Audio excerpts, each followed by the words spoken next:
I will no longer be intimate with you.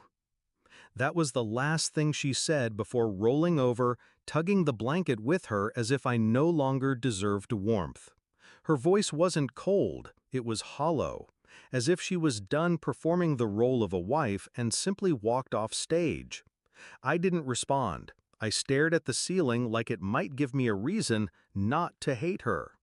The air between us stretched thin that night, strained silence wrapped in the scent of lavender lotion and contempt.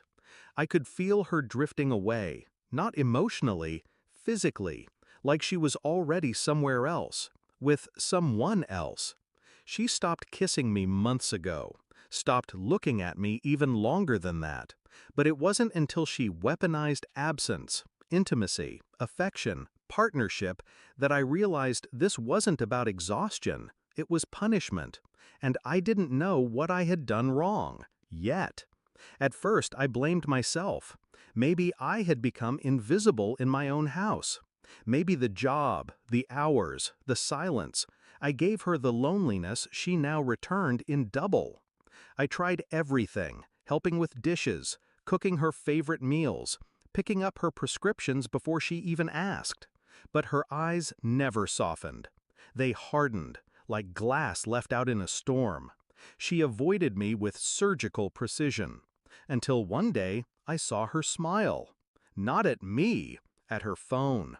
A text she quickly tucked away like a guilty child hiding a broken toy.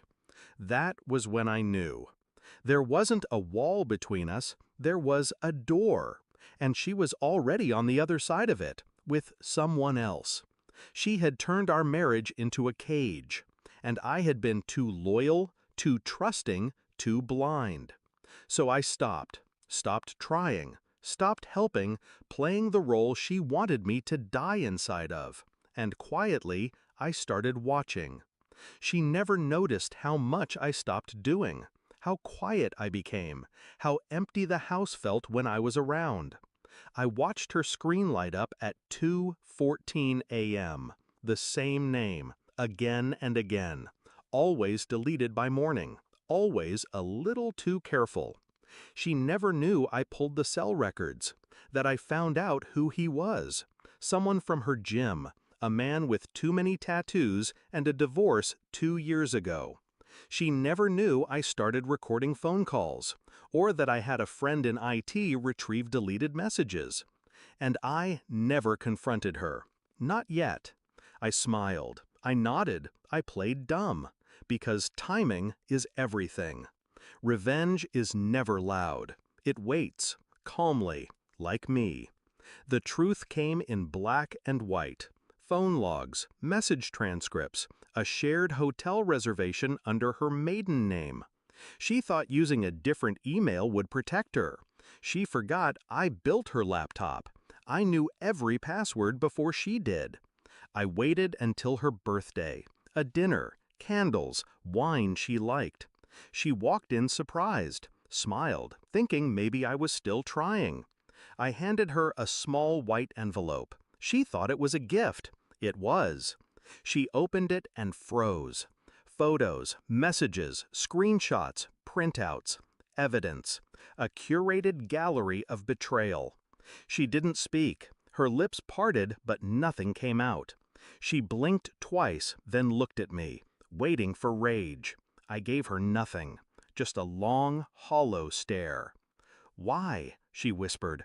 I didn't blink. "You already answered that," I said. I didn't shout, I didn't accuse, I didn't need to. The silence did all the talking. I watched her unravel in front of me, panic, shame, disbelief, all colliding like glass dropped in slow motion. "I didn't mean," she began, but I raised one finger. Not to hush her, to end her. "I moved out this morning," I said quietly. "The lease is already signed, utilities transferred. My lawyer will be in touch." She staggered a step. What about the kids?" she choked. "I've already filed for custody, full custody." Her jaw trembled. I need help. I can't." "I know," I said. "You made that clear. when you said you'd never be intimate with me again. I realized I don't owe you anything. A pause. I used to love you, deeply, but love doesn't survive in a grave. She broke down. I walked out. She texted, she called, she begged, all unanswered. My new apartment is quiet, sparse, clean, but it breathes. It doesn't suffocate like the house we shared. Sometimes I wonder if she thought I'd fall apart, if she thought withholding affection would control me. She misunderstood the kind of man I am. I don't break. I observe. I adapt. I survive.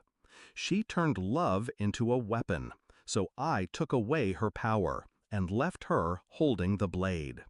Now I sleep soundly, alone, but free. She wanted control, so I gave her silence.